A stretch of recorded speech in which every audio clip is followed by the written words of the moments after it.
జీవితంలో ఎప్పుడూ జరిగిన దాని గురించి చింతించకు.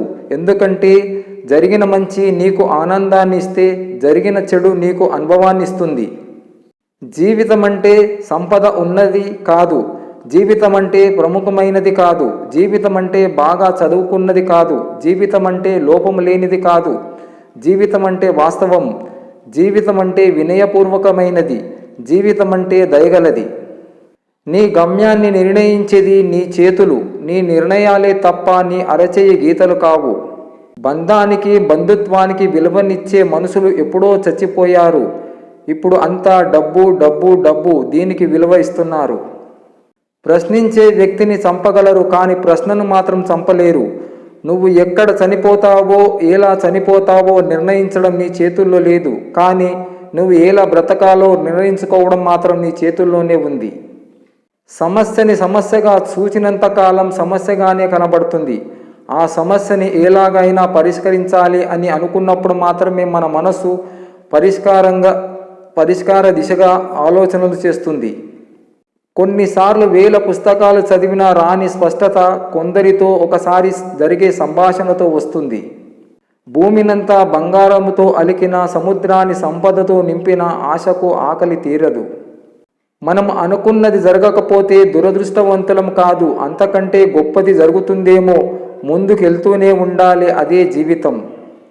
కఠినమైన పరిస్థితుల్లో మనిషికి అండగా నిలిచేది విశ్వాసం మాత్రమే. అందమైన చిరునవ్వు నవ్వి చెవిలో నెమ్మదిగా చెప్తుంది, ఏం పర్వాలేదు, అంతా మంచి జరుగుతుంది. నా దృష్టిలో దేవుడు, టీచర్ ఇద్దరు ఒకటే. పరీక్షలు పెడతారు కానీ జవాబులు చెప్పరు. డబ్బు ఎవరి కోసమైనా ఖర్చు చేయొచ్చు, కానీ సమయాన్ని మాత్రం అర్హత గల వారి కోసమే ఖర్చు చేయాలి.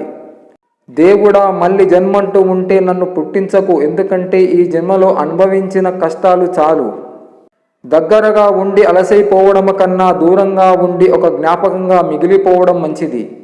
నీ ఎదుట నిన్ను పొగడే వారందరూ నిజంగా నిన్ను ఇష్టపడుతున్నట్లు, నిన్ను మెచ్చుకుంటున్నట్లు అనుకోవద్దు. కొందరు మాత్రమే నిన్నుగా ఇష్టపడేవారు, నీ అభివృద్ధిని మనస్ఫూర్తిగా కాక్షించేవారు ఉంటారు.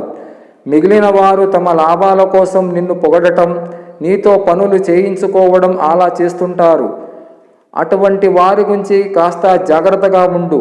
నీ సమక్షంలోనే కాక నీ పరోక్షంలో కూడా నిన్ను మెచ్చుకునేవారే నిజమైన స్నేహితులు.